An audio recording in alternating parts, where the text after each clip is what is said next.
Bismillahirrahmanirrahim və bihi nəstəin. Allahumma salli ala Muhammed və ali Muhammed. Selamun aleykum və rəhmətullah əziz dostlar, hər vaxtınız xeyir olsun. Quranda Allahşünaslıq bəhsimiz davam edir. Ötən dərslərimizdə bir sıra məsələləri araşdırdıq ki, bəzilərinə görə tövhidlə ziddiyyət təşkil edir. Və sonda belə bir nəticəyə gəldik, bu məsələlər heç də Qur'an-ı Kərimlə ziddiyyət təşkil etmir. Bugünkü dərsimizdə isə yeni bir mövzuya keçid alacaq. Mövzumuz budur ki, biz tövhidin ölçüsünü, nisabını uluhiyyətdə, ibadətdə tövhid qərar verdik. Yəni, bir nəfər şəxs etiqad bəsləsə ki, bu aləmdə Allah təbarək və teala'dan başqa heç bir varlıq ibadət edilməyə layiq deyil, bu şəxs təkallahçı olur. Bu şəxsə biz müvəhhid, təkallahçı deyə bilərik. Bu ölçüdür, meyyardır, bu etiqad. Digərləri müqəddimədir. Bu mərhələyə gəlib çatsa insan artıq tövhidə çatmış olur. İndi sual budur ki, Qur'an-ı Kərimdə elə bir ayə varmı ki, uluhiyyətdə tövhidi sübut eləsin? Yəni bizə gəlib desin ki, bu aləmdə yeganə ibadətə layiq varlıq Allah təbarək və teala'dır. Bəli, belə bir ayəmiz var. Hansı ayədir? Məşhur ayədir. Bu ayə barəsində 3 dənə izah var. İlk öncə ayəni oxuyaq, daha sonra o izahlara keçid alarıq. Ayə Ənbiya surəsinin 22-ci ayəsidir. Allah təbarək və teala buyurur ki, Əuzu billahi minəşşeytanirracim. Ləv kənə fīhimə əlihətun illallahu ləfəsədətə. Əgər göydə və yerdə Allahdan başqa ilahlar, yəni ibadət olunanlar olsaydı, yer, göy dağılardı. Fəsubhanəllah Rabbil arşi amma yasifun.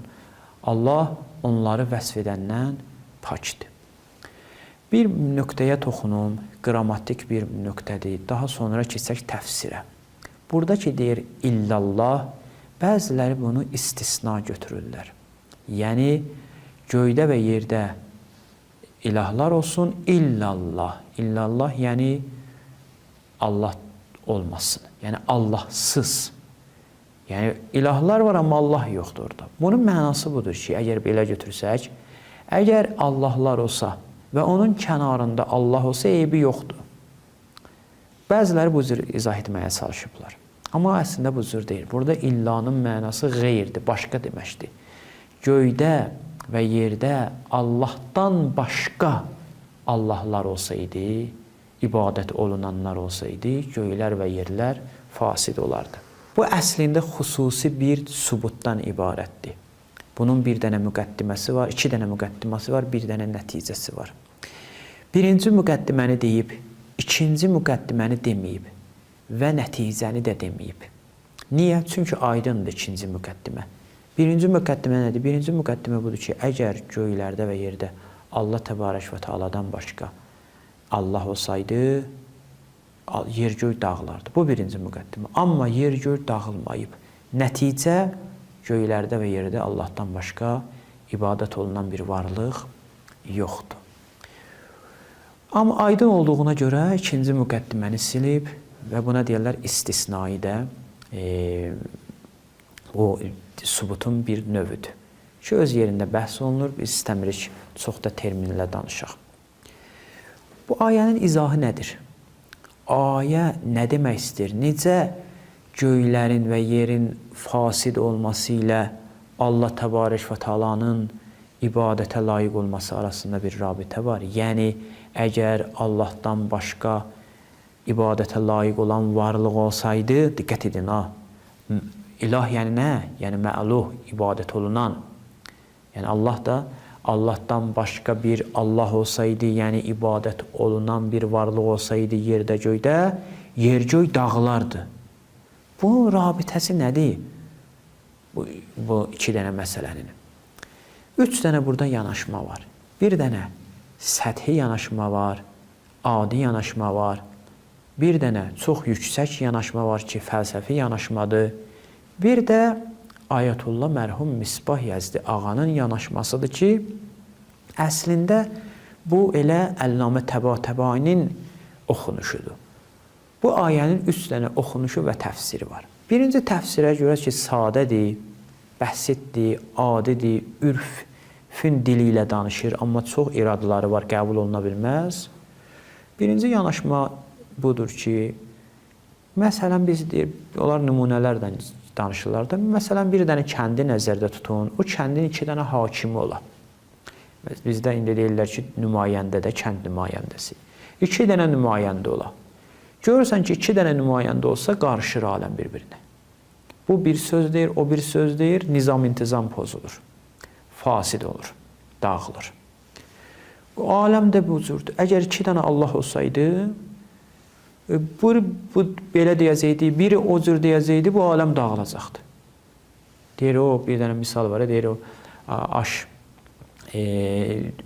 süzən 2 nəfər olarsa, aşbaz 2-dən olarsa, aş ya duzlu olar, ya da duzsuz olar da, ya heç duz olmaz, ya da duz. O elə bilər, o duzu töküb, ona görə tökməz, ya da biri gələr tökər, deyir, birdən tökməyib, bu da töksün sonra.